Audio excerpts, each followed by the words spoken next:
আমি আজ আপনাদের মাঝে একটা 1 পাউন্ডের ভ্যানিলা কেক বানিয়ে দেখাবো, যার জন্য আমি 100 গ্রাম ডিম নিয়েছি। আসলে 100 গ্রাম ডিম একটা হোক, দুইটা হোক, তিনটা হোক, যা লাগবে আমি সেটাই নিব। আমি কিচেন স্কেলে মেপে আমি নিয়েছি। আমি এখানে ডিম হিসাব করে আমি বানাই না, আমি যেখান থেকে শিখেছি সেটা হচ্ছে এই কিচেন স্কেলে হিসাব করে।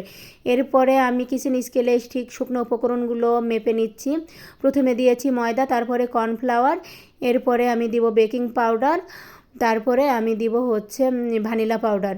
এরপরে আমি চিনিটাও এই কিচেন স্কেলে মেপে নিয়েছি। তারপরে ডিমের সাদা অংশটা আমি বিট করে নিচ্ছি।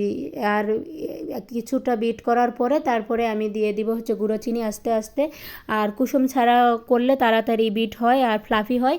এরপরে আমি কুসুম দিয়ে 20 সেকেন্ডের মতো একটু মানে বিট করব, করে তারপরে শুকনো উপকরণগুলো আমি আলাদা একটা বাটিতে চেলে নিব। আর তারপরে আস্তে আস্তে ওই স্ট্রেনারের মাধ্যমেই আমি দিব।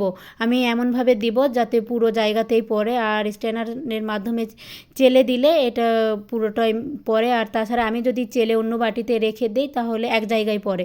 এরপরে মোটামুটি বিটারটা রেডি হলে আমি দিয়ে দিব হচ্ছে কুসুম গরম পানি 1 টেবিল চামচ। দেওয়ার পরে আমি তারপরে এটা মোল্ডে আমি দিয়ে দিব। তারপরে যে আমি দেখেন একটা কাঠির মাধ্যমে এটার বাবলটা ফুটানোর চেষ্টা করছি। এরপরে আমি চুলায় বসিয়ে দিলাম, দিয়ে আমি এদিকে ক্রিম রেডি করতেছি। ক্রিম আমি এখানে নিলাম ভিভো হুইপ ক্রিম, যেটা আমি ডিপ করতে দিব। ডিপ করতে দিয়ে তারপরে আমি এদিকে গানাশের জন্য ক্রিম এবং হচ্ছে চকলেট গানাশ নিয়ে নিব। দুঃখিত, ওর ভিতরে আবার একটা মাছের মাথা চলে এসেছে, তো যাই হোক। এরপরে আমি কেকটা মোল্ড আউট করে নিচ্ছি। কেক মোল্ড আউট করা হলে আমি কেকটা স্লাইস করে কেটে নিব। আমি 3টা স্লাইসে কেটে নিব।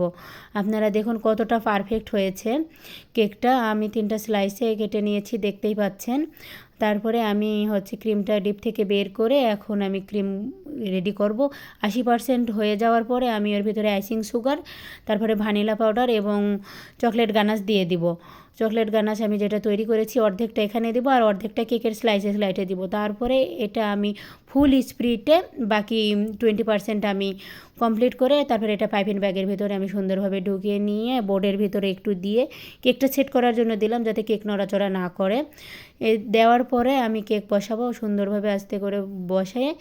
এরপরে আমি যে কেকের যে বাবলগুলো ফুটেছে সেগুলো আমি একটু আস্তে আস্তে অন্য জায়গা থেকে নিয়ে বন্ধ করার চেষ্টা করলাম। এরপরে দিয়ে দিলাম সুগার সিরাপ। আমি দুধ দিয়ে সুগার সিরাপটা তৈরি করেছি যাতে টেস্টটা একটু ভালো হয়, যেহেতু যে কাস্টমারের ছিল তারা আজকে কেটে খেয়ে নেবে এই জন্য। তাছাড়া দুধ দিলে 2-1 দিন রাখা যায়। আর এরপরে আমি সুন্দরভাবে দেখেন আপনারা ক্রিমটা দিয়ে নিয়ে তারপরে স্লাইসে আবার হচ্ছে এই গানাশটা দিয়ে দিলাম। এরপরে হোয়াইট চকলেট চিপস দিয়ে দিলাম। আমি সুন্দরভাবে সারা জায়গাটা ঘুরে ঘুরে দেখছি এবং দিচ্ছি যে আসলে সব জায়গায় গিয়েছে কিনা। আমি সেকেন্ড পার্ট দিতে যেয়ে আবার দেখলাম যে ঠিক আছে সব জায়গায় গিয়েছে কিনা। এরপরে সেকেন্ড পার্টটা দেওয়ার পরে আমি আবারও সুগার সিরাপ দিয়ে ক্রিম দিব, দিয়ে আমি আবার এই যে এগুলো আসলে স্কিপ হয়ে গেছে সেম প্রসেসে আমি করব। করে এই থার্ড পার্টটা দেওয়ার সময় এটাও স্কিপ হয়েছে। তারপর ট্রাম্প কোটটা আমি করে এটা ডিবে রেখেছিলাম কিছুক্ষণ, আধা ঘন্টার মতো। তারপরে বের করে আমি ফিনিশিংয়ের জন্য ক্রিম ভরিয়ে নিলাম। এরপরে দেখেন আমি ফুল করব, আর আমি তেমন একটা ফিনিশিং দেই নাই। কিসের জন্য, যে আমি হচ্ছে পুরোটাই প্রায় ফুল দিয়ে সাজাবো, আপনারা দেখতেই পাবেন।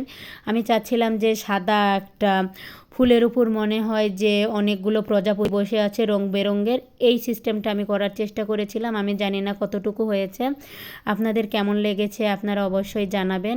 আমি চেষ্টা করেছি যথেষ্ট। তারপর আপনাদের কাছে কেমন লেগেছে অবশ্যই জানাবেন কেকটা দেখতে। ধন্যবাদ।